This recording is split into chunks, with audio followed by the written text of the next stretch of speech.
Thank you very much. Thank you, Julie. Thank you again. Thank you very much. Thank you for that kind welcome. Thank you for the warmth of your welcome, and thank you for being here. And it's a town hall meeting, and that's the essence of democracy, and that's what I want to do today. And I'd like to make some remarks to you before then. But meanwhile, I'd like to thank President Sweet. President Sweet, where are you? If he's not here, thank you, sir. Thank you for the great job you do. Thank you, Julie Smith.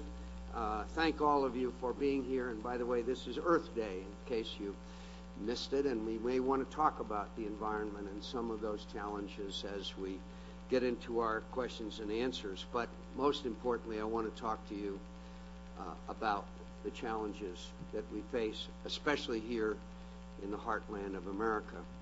I'd like to thank you for the kind welcome and for the hospitality of Youngstown State University. I appreciate this chance to share my views and, more importantly, to hear yours. It's a big news day in politics with the Pennsylvania primary and all, and I've been left recently in the unfamiliar position of facing no opposition within my own party. That's a very unfamiliar position for me.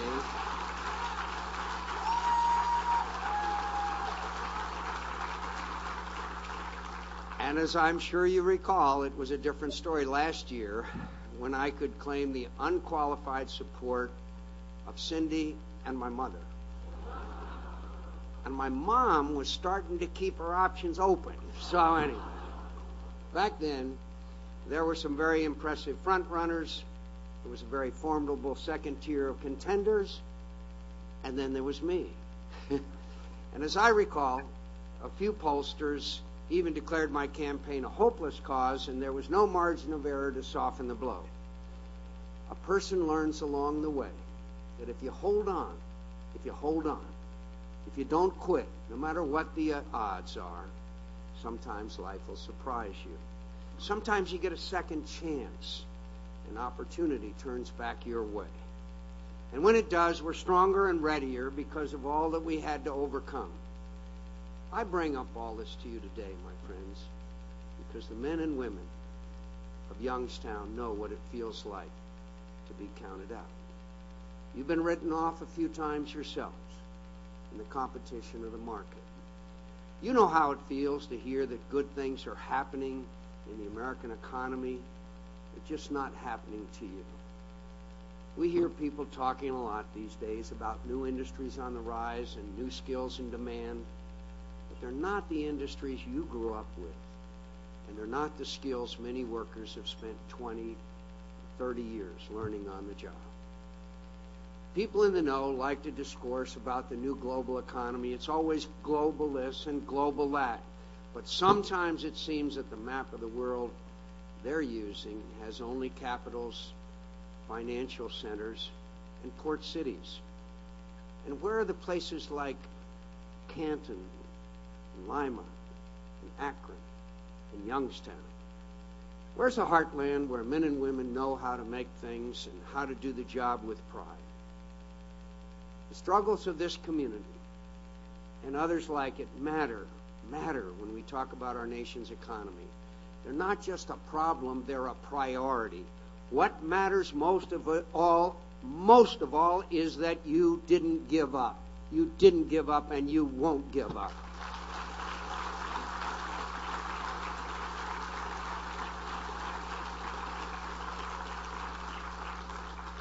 Many of you are receiving training here at Youngstown State at a time in life when learning new things doesn't come easy. And when you finish your education here, it's not asking too much that the effort be rewarded with new jobs in new industries.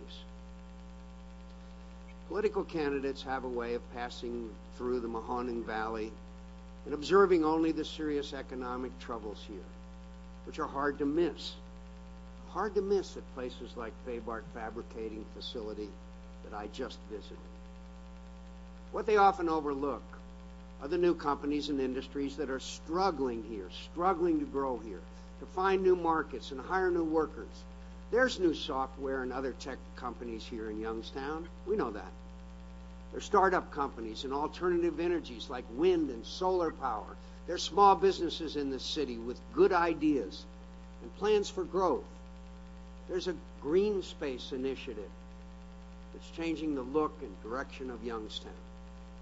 As a local supporter of green spaces explains, the plan is getting us to think about where we're going into the future rather than where we've been in the past. These new ideas and industries are a long, long way from matching the importance of the plants and factories that built the economies of this region. But they're based on a guiding conviction that the American Midwest is more, much more than a rust belt. And its economy is more than the sum of past hardships. And I believe this. And I believe it. It won't be easy. And as you know better than I do, it won't happen overnight. But dramatic change can happen in this great city and others like it. With pro-growth policies to create new jobs, and with honest and efficient government in Washington, we can turn things around in this city, and we can make the future of this region even better than the best days of the past.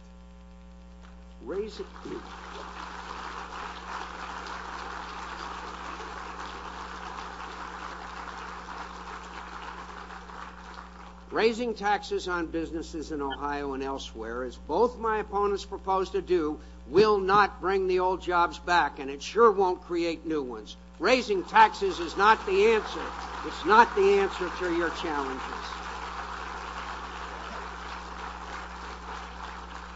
Our government already imposes the second highest tax rates in the world on manufacturing and other industries, and it's driving businesses and jobs overseas. Our foreign competitors wouldn't mind it at all if we kept it that way. But change is needed, and I'm going to lead it.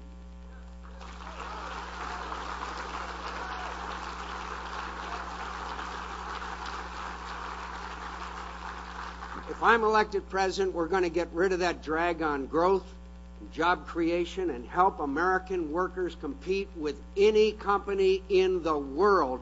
And the same goes for your own wages and the jobs you have now or the ones you hope to have. And we can start, my friends, by doubling the tax exemption for every dependent child of every worker in America. They need that. Families need that, and they need it today.